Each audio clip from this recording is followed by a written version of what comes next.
The competitive 40K network presents Art of War. Art of War. Strategy and tactics. Discussions with the best players on the planet. Now your host, Nick Nanavati. Hey everybody, welcome back to another episode of the Art of War podcast. I'm your host, Nick Nanavati, and this week I'm joined all the way from Germany by my good friend, Kalvin Kirchbaumer. Kalvin's a great friend. I got the pronunciation. Dude. Hell yeah.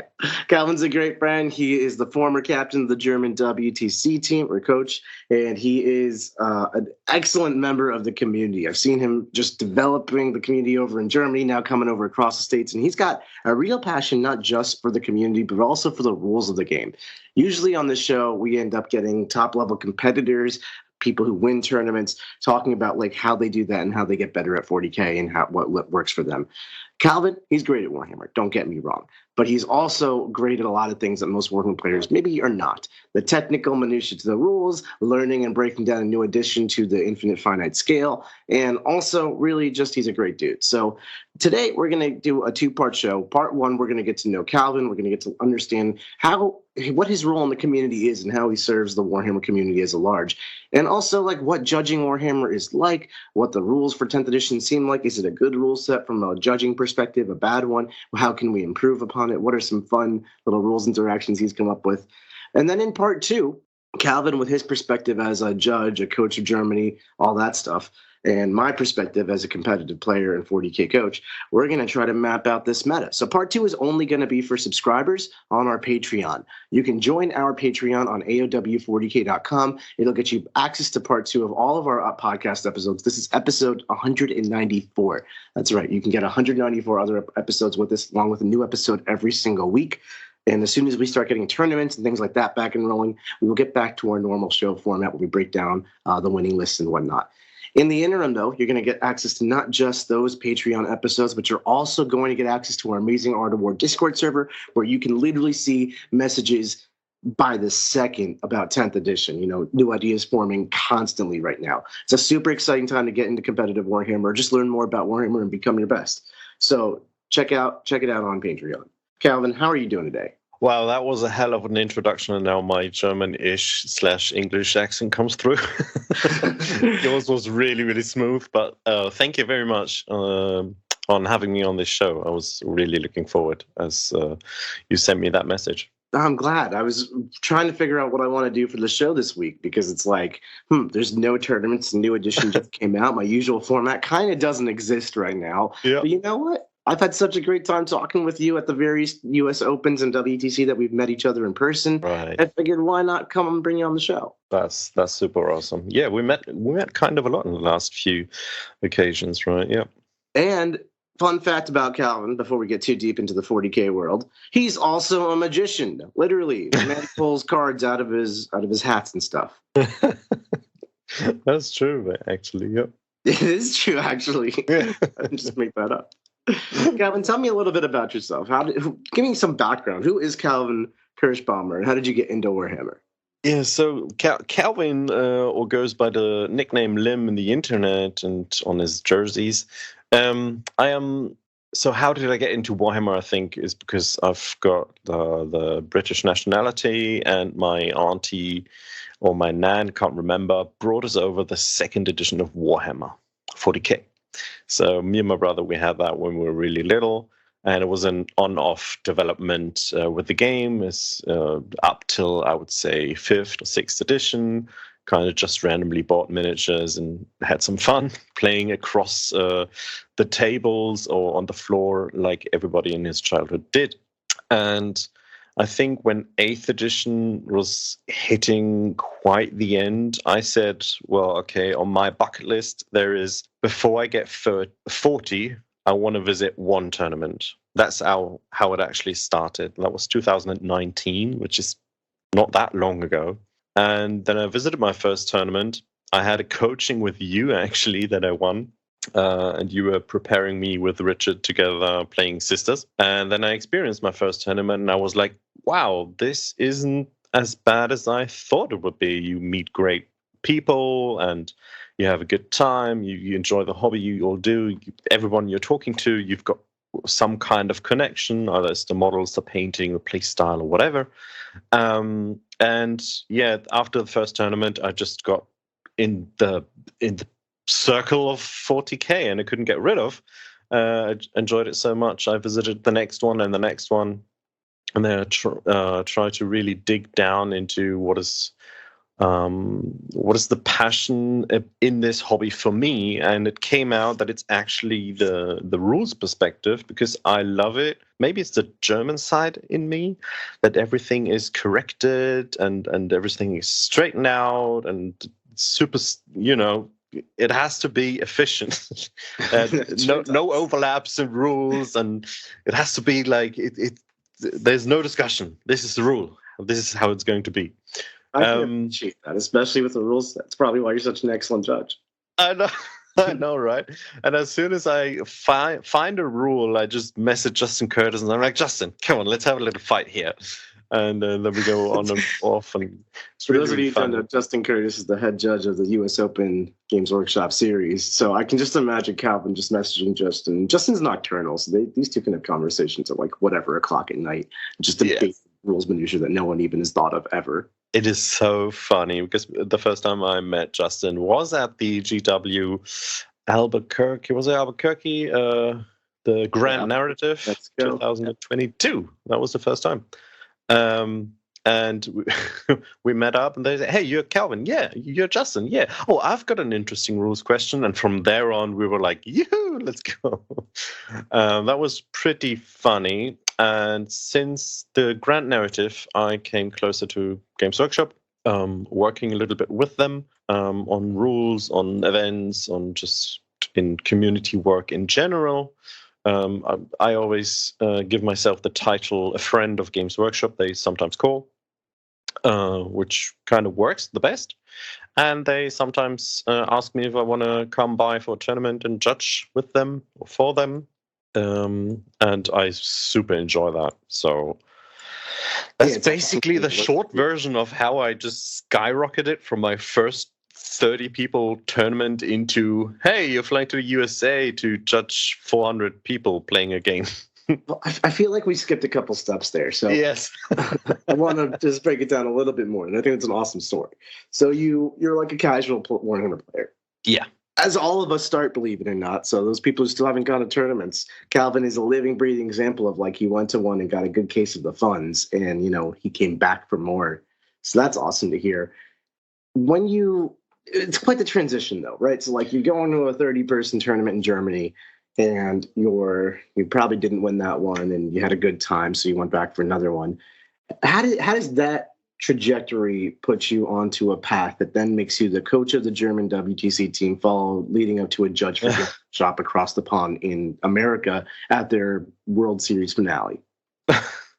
Yes, it is some kind of a weird story, and everything clicked together. All in all, I was really, really lucky to say it at that first. My first tournament, I went 2-1, placed 7th. My second tournament, I went 3-0, and the next couple of tournaments, they were really successful for me. I attended big tournaments, international tournaments. There was one tournament called the Warhammer Championship. It was a global tournament, and I was playing quite well to a point where I thought, well, I think I got the hand out of it. I'm gonna continue. So after performing in the Warhammer Championship, and I think I placed 3rd or 2nd or something, I lost to Liam Wessel, who's an excellent Belgian player. And other than that, I had a superb 11 rounds or something. All with sisters, of course, because they are the best. And that was at the end of 2019, 2020. It was all online it was 2020 to 21 because it was all online due to Corona. And then there was the Greek Hammer WTC-ish side event. So it was a team tournament with 8 players because the WTC couldn't take place because of Corona. So the Greek Hammer was there, and the former captain asked me if I want to join them because they saw that I'm actually quite okay in the game. So I attended that team tournament, which was quite big actually, and we won that one. So Team Germany won the Greek Hammer Championship. They had quite a lot of teams, if I remember correctly. Congratulations! Yeah, thank you. So we're actually the world champions in TTS. Since then, there hasn't been world any champions champions. TTS. And after that, I connected with other peoples who play at a really high competitive level, and more, I just slipped into the inner circles and stuff. Every community has like the inner circle stuff, and talking to them, evolving my own gameplay, playing like 5 to 10 games a week. That was quite exhausting, but it was like a drug. And if I rewind a little bit to after my second tournament, where I went 3-0, a German YouTube channel called Kings of the Hill, they contacted me for an interview, and we had so much fun in that interview. Because they wanted to have the perspective of a newcomer going to a tournament, just sharing their experience, that this is not just everything is elbow business, and it's a super experience, and they wanted me to talk about it, so I did. And I really enjoyed that with them, and asked if I could join them, Kings of the Hill on YouTube, and I did. And since then, I'm also producing podcasts and videos, and that everything clicked and somehow worked together, that my reputation just went up and up and up, and was really working hard for it, because I love the community. I love standing in for the community. And so the WTC voting process came in 2022, and they asked me if I want to join the voting process, so I did. And as soon as the team was selected, they said, okay, you did such a good job. You're working with us tight. We want to have you as a captain, a non-playing captain. You're taking care of the organization and all of that. And it went really smoothly. 2022, we placed third place, which was just absolutely amazing. Beating your it was really, really close. In the finals, actually, you and me playing the sisters with Eldari match up in the final round, because our two players weren't able to anymore. Somehow. Quite fun ending, that was a close call. We just beat you by the hair. It was a lovely experience. I never want to miss WTC again. So many people there. It's a lifetime experience. Was that your first? Yeah, that was my first WTC. Yeah, it's such an amazing time. So even if you don't make the national team for whatever country you're representing, I do have an enormous singles event, the World Singles Championship, basically. And that's amazing to go play, and you get to play against people you will literally never have the opportunity to play against from all different countries. And then just hanging out and being in the atmosphere of WTC is experience. It's kind of like the pinnacle of what you can achieve in 40K. Well, that's true. So after the event, because being in the team helps you as well get your name out there, we started a new Discord group only for German TOs. So to align more and more with rules, with, how should stuff be done at a tournament and this and that. And we really formed a group trying to bring everything into order, as Germans like to do. And there was one moment that kicked in when we had the leak of the Wotan book. We decided not to use the book at a couple of events. And I announced that one on my stream, and Reddit and other channels went mental and changed the story into Germany bans Wotan completely and stuff like that, just clickbait messages. But it went so viral that I took down my stream because I was contacted by a couple of people that wanted to talk, which actually brought me in because Games Workshop wanted to hear our opinion. So that was actually a good thing. We weren't on the side to say, hey, we want to ban that book and we don't care. We just wanted to send one message. This is not like a technique we want to use now to say, hey, either you give me that or I'm not going to play with you anymore. That wasn't the case. We just wanted to send one message, which happened to be successful. And Games Workshop came and said, okay, we want to have more talks, more input regarding the German community, what is going on in the community. And I was just the lucky person to be there at the right moment. And then they invited us to the New Mexico event where we met again. And after the New Mexico event, where I think Neil and Tom Adriani saw me in action, I kind of think that was the moment when it kicked in.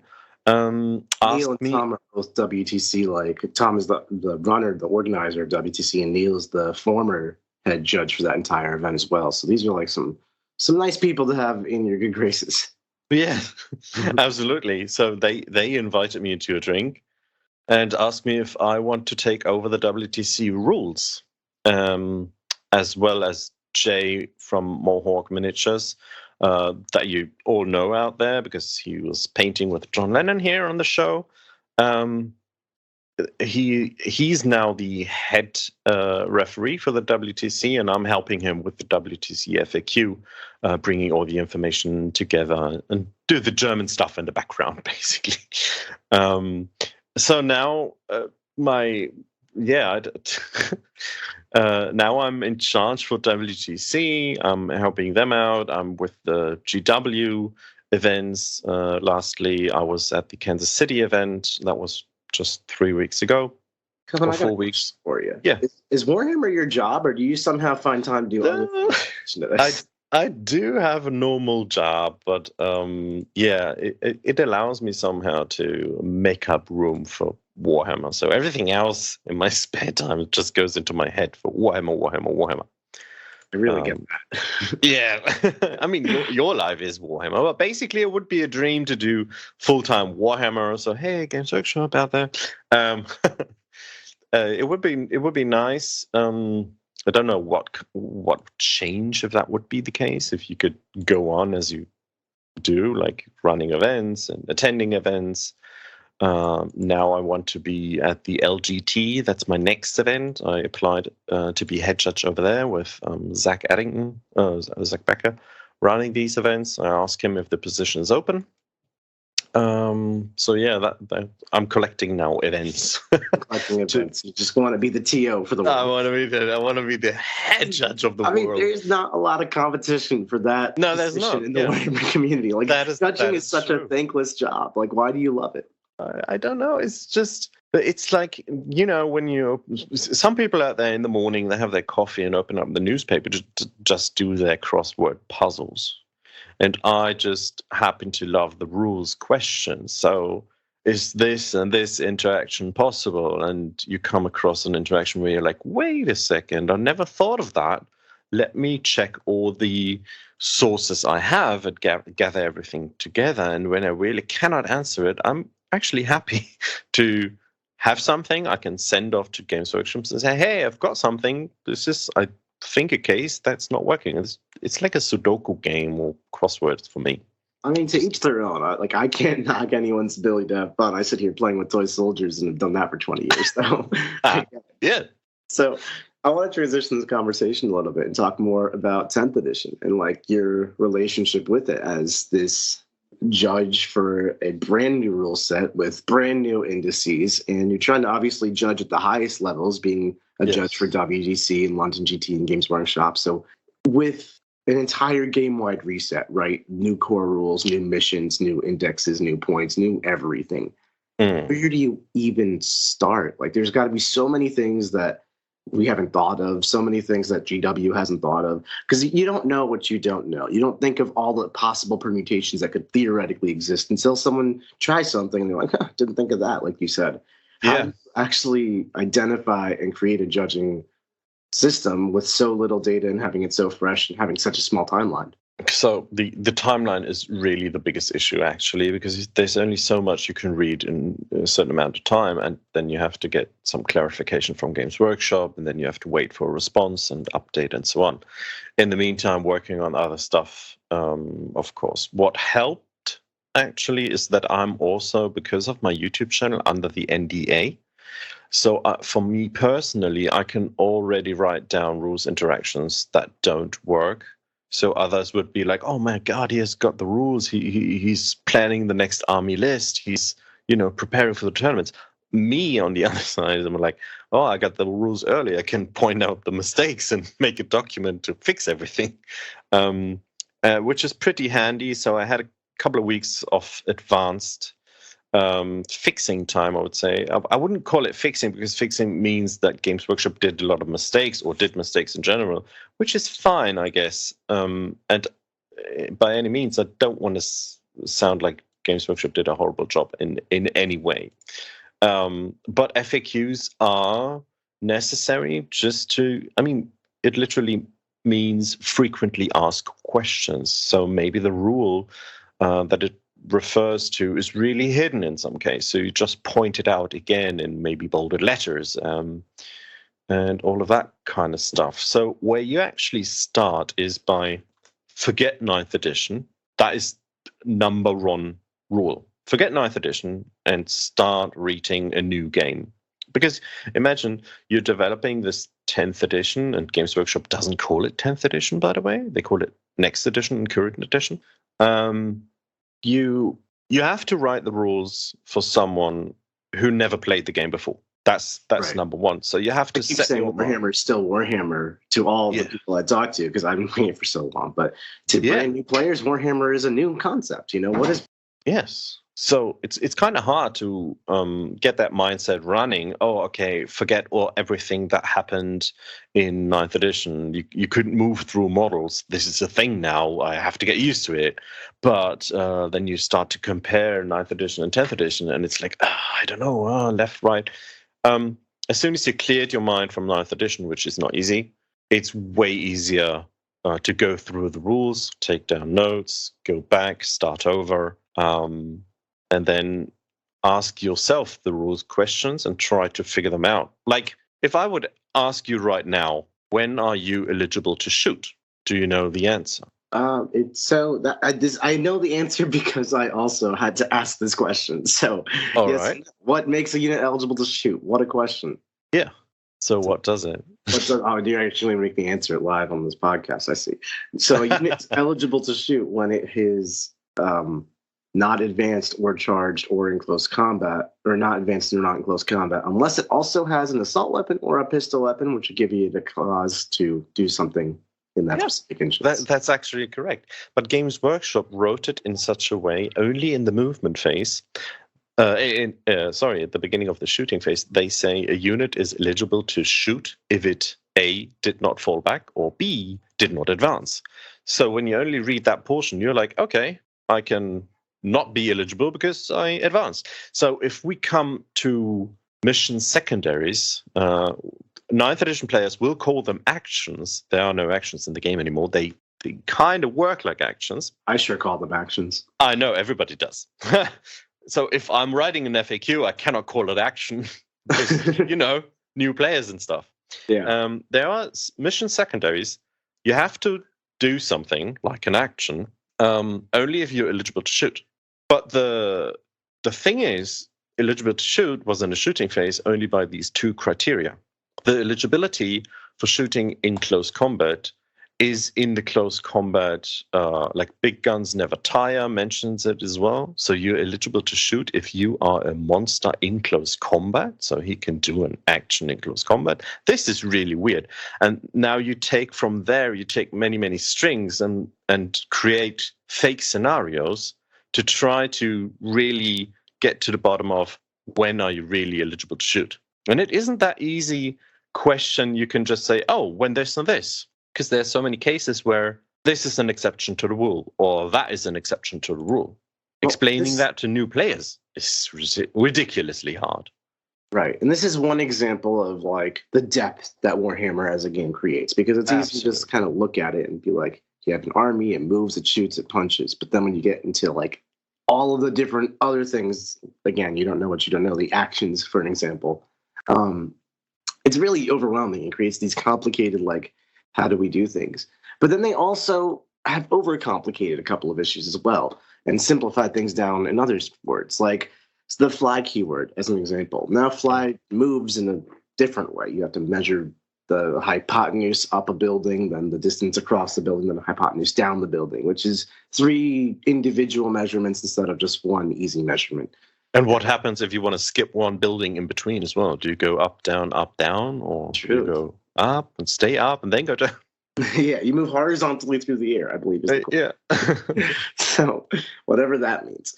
And then there's things like the combat phase, which seems simpler on the offset, right? Like you move into base contact, you move towards the closest model, you have to get in base contact or base of base to fight. It's just simpler all around. But when you get down to actually playing the game, you actually have to measure every single model a lot more carefully to make sure you're moving in legal manner. It's actually much more tedious. And then there's things like Overwatch, which I'm sure only creates headache for you. Oof, one of the examples, one of my favorite examples, actually happened to me in a playtest game with Quentin.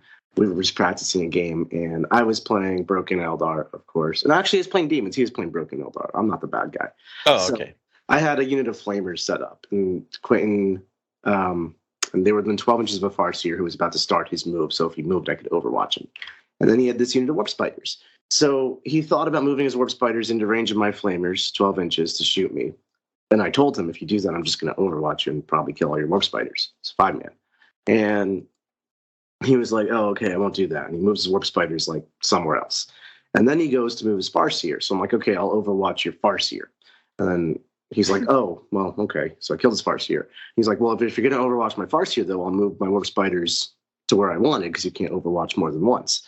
And I was like, well, I only Overwatched your Farseer after you moved your Warp Spiders over there.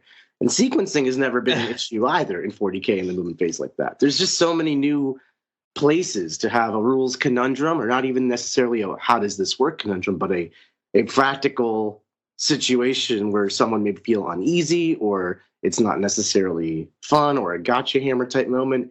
And all that is kind of created through the complications of oversimplification. Does that make sense? Yes. And how do you as a judge even approach that? So in the interaction between the players, as it is, I don't actually interact with. I see the problematic situations where, like, moving a unit, asking, hey, you want to Overwatch? No. Okay, next unit. You want to Overwatch? No. Shut up. Okay. Or other players who just make the movements so fast that they say, hey, I wanted to Overwatch that one. Oh, good. Go for it. And then they take another unit they already moved and then put it in other places, as your situation with Quentin. And or even just to create a more practical one, what happens if, because my situation with Quentin was, if nothing else, actually fairly cordial, fun, and we resolved the issue fairly amicably. And I could very well see a tournament situation or actual game situation where someone, even through like ignorant muscle memory, no ill intent whatsoever, just moves a unit, because forever you've been able to just move your units. Absolutely. And then your opponent's like, oh, I wanted to Overwatch them before they made a normal move. But we don't know where they were anymore. So how do we check if you're in range? How do you go back in time with 100% accuracy? Yeah, so you would always have to announce which unit you will be going to move now, which just isn't realistic. But I don't want to tell that I'm better in game design or whatever, like not in the closest. But for this game purpose, I would love to change Overwatch in the way that it can still be used in the movement phase, either only when a unit ends their move or at the end of the movement phase. So the opponent knows, okay, at the end of the movement phase, you can, and I'm talking about the part of moving in the movement phase and not the reinforcement phase.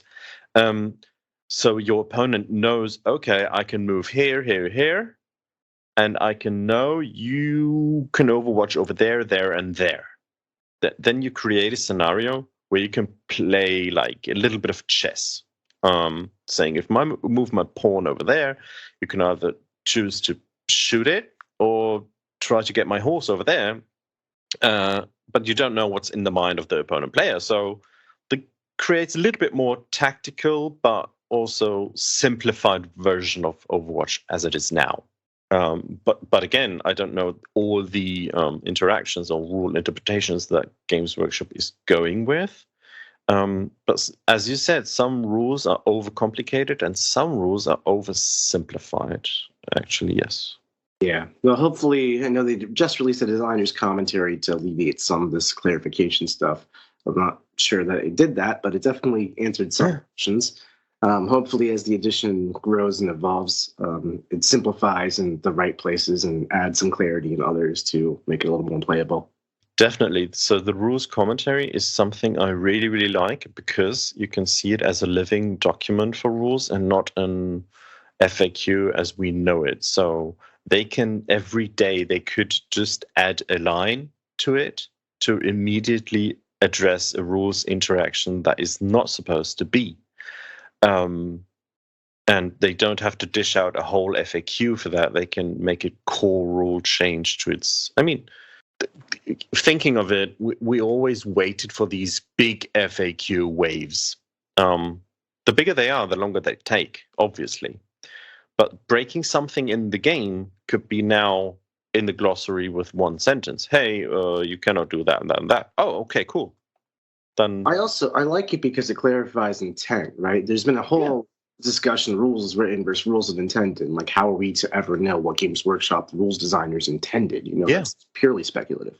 Like pink horrors and their weapons, they don't have the psycho keyword, but now they say, hey, you don't have to be a psycho. Yeah. Or, like back in the day, Wraith, you needed to draw a line of sight from your physical model's eyes. In Wraith units have eyeballs, right? So like, do Wraith guys just not get to shoot stuff, Nope, that's the intent. Right, that's the intent. No shooting. So being able to weapon. tell us that's great. Although it would nerf the Wraith Knight, and I'm here for that. That's true. Calvin, I want to take this time kind of transition. Are you still playing this game competitively, or is your life transitioned to judging this game competitively? So in January, I was playing at a 60-man tournament, and I won that one. Congratulations. It's not every day you find a judge who can actually play. Thank you, Justin. Thank you very much. I was playing at a friend's tournament. I promised him to come by when I find the time. I really enjoyed it over there. It's called Steffen. And because every tournament I attended was with sisters. I'm like, sisters only, go for it. Finding out every tactic there is. And even now in 10th, I'm finding so many shenanigans you could do. Like, don't tell Games Workshop, but you could kill your own models again, like you used to in 8th edition. By disembarking. Pistols. Disembarking. By disembarking. So you just play a Rhino and St. Catherine and a Celestine and a couple of others and put them around the Rhino and only have so much space to disembark 9 out of 10 Retributors, so you get the +1 to hit. Wow. Then you can just choose to get out and kill one of your own models. Rules is written, yes, but I already ruled in WTC you cannot do that. Oh. Now he's speculating. Yes. No, we don't want to have these shenanigan interactions. But I'm still looking for that. Like using a plasma pistol and put down a Merkle as a 1 so you die. Yeah. So after that you have +1 to hit. I love these stuff. But I went to that tournament actually with Eldar, Hail of Doom. I was also in Goonhammer. That was pretty nice. Nice. So a couple more questions before we head on over to part 2. All right. Which I'm really excited for, because one of the things I've learned is if you spend enough time at the barbershop, you're bound to get a haircut. And what I mean by that is you surround yourself by all of the best players in Warhammer that you can possibly get your hands on, and especially with a different scene to what we said. Like I have my Art of War community, and I have a good beat on the American scene, but you're over in Germany hanging out with WTC players, so you got a different read on the meta, and the meta is so volatile right now. So yeah. I cannot wait for part 2 of this discussion where we're going to talk about what we think is good in this game, aside from Eldar, and how it all works together. I'll be surprised, yeah. But before we get there, I got one more question for you, Calvin. What's the craziest rules interaction you've come up with or heard of in 10th edition? In 10th edition, the craziest one? Yeah. So obviously the most broken one was the devastating wounds on Stoneguard. Wait, what do you mean? You don't want 70 mortal wounds on 2 pluses? Oh, you only went up to 70? We went over 90 and stuff. I'm not even trying. I just throw a different number every time, and the number's already egregious. Yeah, so every story they increase, by the way. Yeah, next week they add, I remember the time where you could dish out 200 mortal wounds with one unit. By the time it's 11th edition, do you remember Stern Card? Yeah, I think one of the craziest interactions... do you mean by crazy... It's pretty open to interpretation. Give me a fun one over here. So a fun one would be like if I can't remember the name because I'm not really good with AdMech, but the guy, I think it's the Datasmith who joined Castellan Robots. Yeah, that's the Datasmith. It's the Datasmith. He gives the unit infantry, so anti-infantry just kills Castellan Robots, which I think shouldn't be the case. Well, also, since it gives them infantry, I've heard stories of robots getting into Scorpius or robots Kool-Aid manning through walls. Just like, what are we doing? Yeah, because the thing with infantry is pretty easy to understand. If one model in your unit has a specific keyword, the unit has this keyword, but not every model. And there are rules where the unit needs a keyword, and there are rules where every model needs a keyword. For example, the easiest one is probably fly. So when you have a character with fly joining a non-flying unit, you still have to check model for model if the model can fly. But, for example, only the model with fly can then go across the hypnus of the container, or the others have to walk normally. But the other rules say anti-fly 2+, and your unit has fly. Not every model, but your unit has. And that confuses a lot of players. Why is he giving me that keyword? And can't see why it confuse anybody, really. Yeah, it is really insane. So I think the most powerful anti-keyword is anti-character out there. Yeah, giving your unit has a character in it. Yeah, it's some wounds against it. Doesn't matter what it is. It's just anti-character. Let's go. The toughness doesn't become an issue anymore. Where I'm like, I don't know. Yeah, but so that's one of the crazy rules interactions. Also, some of the stratagems, and you experienced it actually really, really. First row, really hard, the guard one bringing back stuff. And they bring back a unit of 3 sentinels if they want to. And the fun part is you copy an exact unit of that. It's a new unit, so the one used weapons also come with them, which clearly is not intent, but you don't know what Games Workshop is doing. So there are some interactions where I'm like, I don't know. But other than that, I think the core rules itself, they're really good, and they are like a diamond, just unfinished. They need a little bit more polish here and there. Like I would like to have in the charge phase that every model has to go as close as possible, or get rid of that one again. Either way. But you can create so many examples where it's like, I don't know if I can be in coherency after I move model 3, so I'm going to create this weird yada yada. I don't have to come into base contact. Yeah, there's so many ways you can actually manipulate the charge phase now. I think it's more gamey than before, to be honest, but in a bad way. Where it's yes. Actually, in a bad way.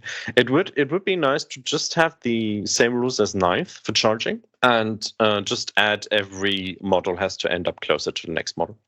So you can be 7 inches away and end up being 6 inches away, but you cannot turn around and run to your home base objective because you forgot to put a model on there. It's a charge phase. You should get closer, not further away. I completely agree with that. So I think with that, we can kind of wrap up our discussion for 10th edition and its rules. There's a lot of, like you said, I think you quoted it pretty well. It's a diamond that needs some polishing. It's here. It's staying. Like all we can do is kind of refine it and work on it now. But it's so refreshing to hear that you have a direct line to Games Workshop and you are, bringing the issues to attention with them, at least from a technical side.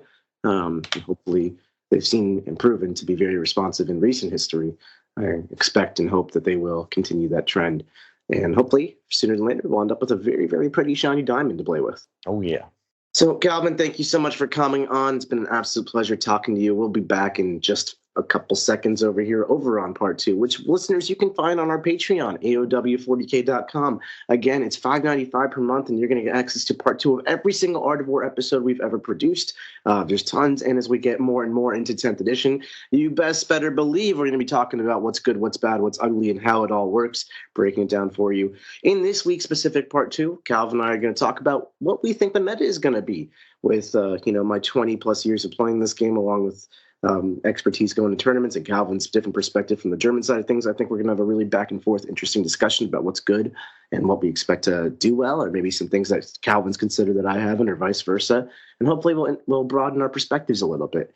So if you're interested in being a fly on the wall for that conversation, check out AoW40k.com. Calvin, it's been an absolute pleasure having you on. Thanks so much. Thank you. Vice versa. See you later, everybody. Bye. Like what you just listened to? Check out Art of War Down Under and Art of War Unbroken on the competitive 40K network. The Art of War 40k.com.